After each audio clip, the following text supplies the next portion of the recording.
Finally, I've been able to make this video. A lot of you that recently saw my Nikon Z52 videos wanted to know how this camera performed with the FTZ or FTZII adapter with F-mount lenses. Find out what I discovered next.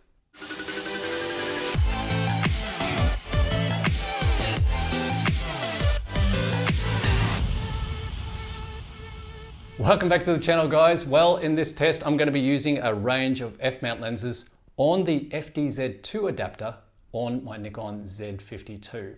Over here on my far left is probably one of my most used lenses for my D850 and D750 cameras. This is the Nikon AFS 80-400mm f4.5 to 5.6 VR lens. In the middle, one of my favorite all-time lenses. This is the Nikon AFS 70-200mm f2.8G VR2 lens. And right here in front of me, this is the, well, I guess it's a good old faithful lens in terms of wide angle.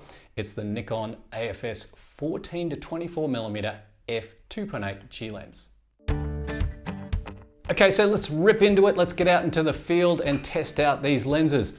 I'm going to start off with the 80-400mm lens, and I'll try it on a range of different subjects from birds to cars to aircraft. Let's see how we go. Using the 80-400mm on the Z52 gave me a full frame equivalent focal length of 120mm to 600mm. Now, this did come in handy when I wanted to get close in on these birds that I found.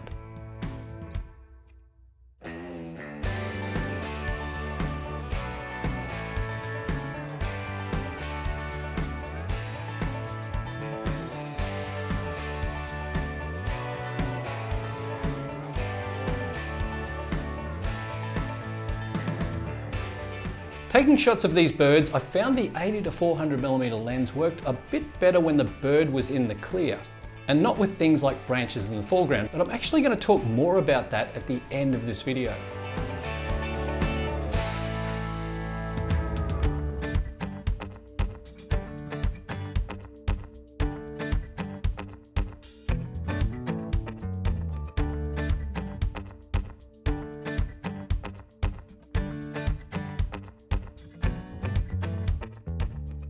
It seemed to track the cars no problems in dedicated car subject focus mode.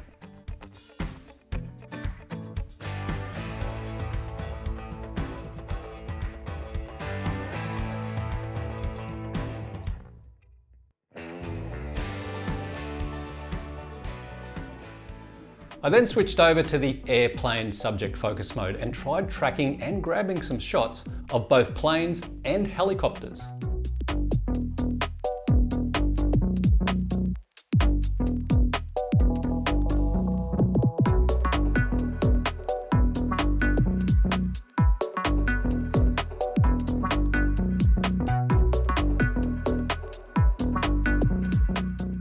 I was pretty lucky on this day. I was actually in the right spot at the right time when this surf life-saving helicopter started doing these maneuvers in front of me.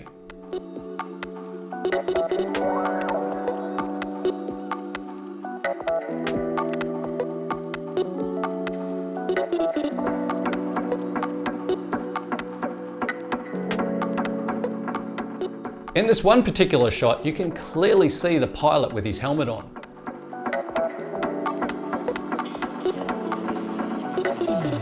The 80-400 combined with the Z52 had no problems with these particular shots and focusing.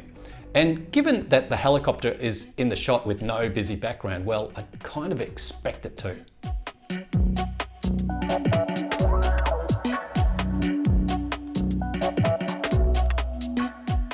In video, it did a relatively good job in tracking subjects, but you still get that audible focus noise from F-mount lenses.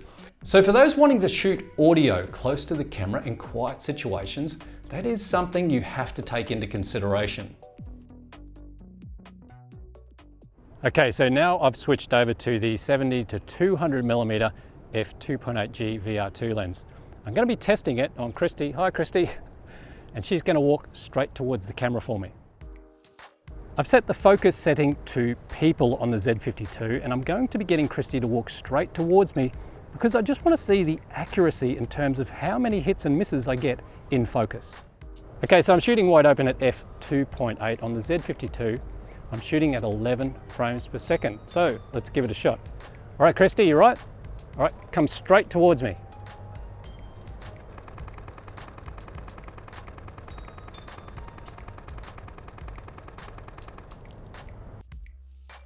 You'll notice here when you're looking through the Z52's EVF view, the eye detection kept skipping a bit from the eye to face detection.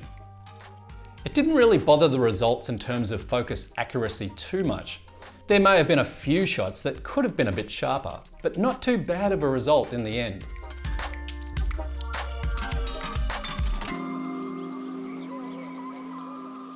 I then moved Christy down to the beachfront and I got these still shots of her with the 70-200.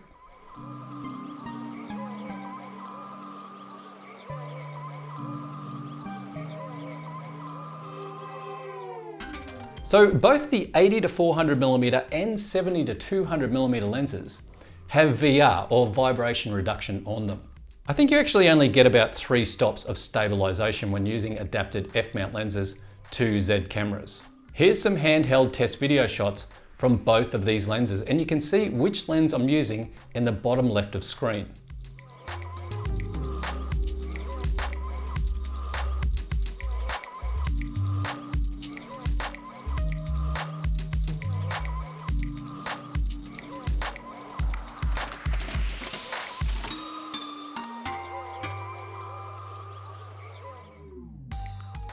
I did this one video test shot handheld using the VR on the 70-200mm lens, and then I enabled the electronic VR on the Z52 in video mode.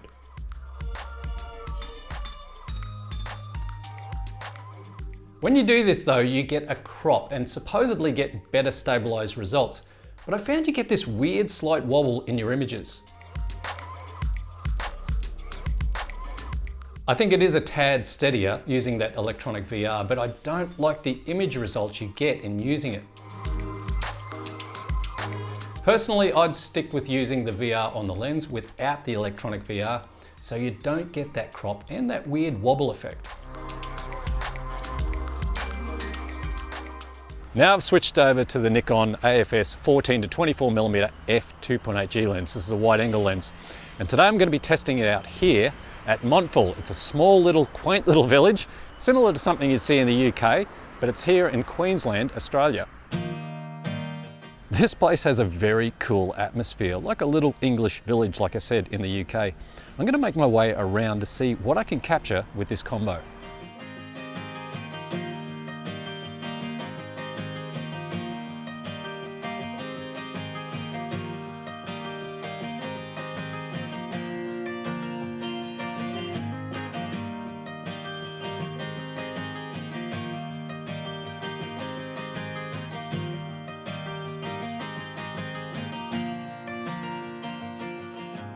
Using the 14-24mm adapted lens on the Z52, I got a full frame equivalent focal length of 21-36mm.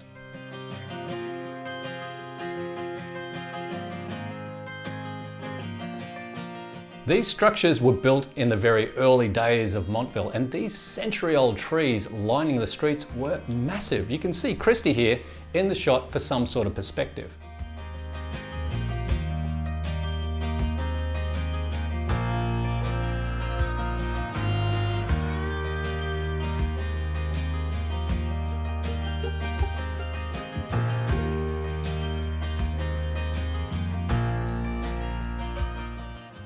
The adapted 14-24mm performed quite well on the Z52 in both stills and video.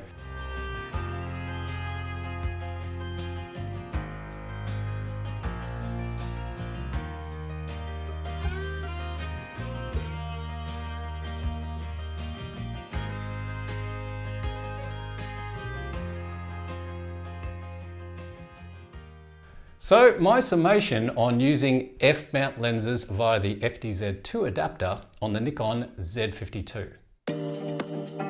Well, you certainly can get some good results, but my advice, and if your budget can afford it, I think you'll get better performance using dedicated Z-mount lenses.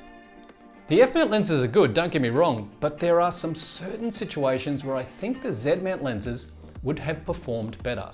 I'll give you a prime example of this.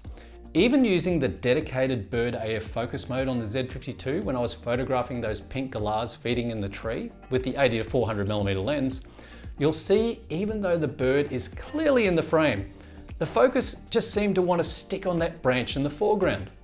And it wasn't just for this shot, it did it also on the 70 to 200mm lens when I was trying to film these birds, and it just wouldn't focus at all.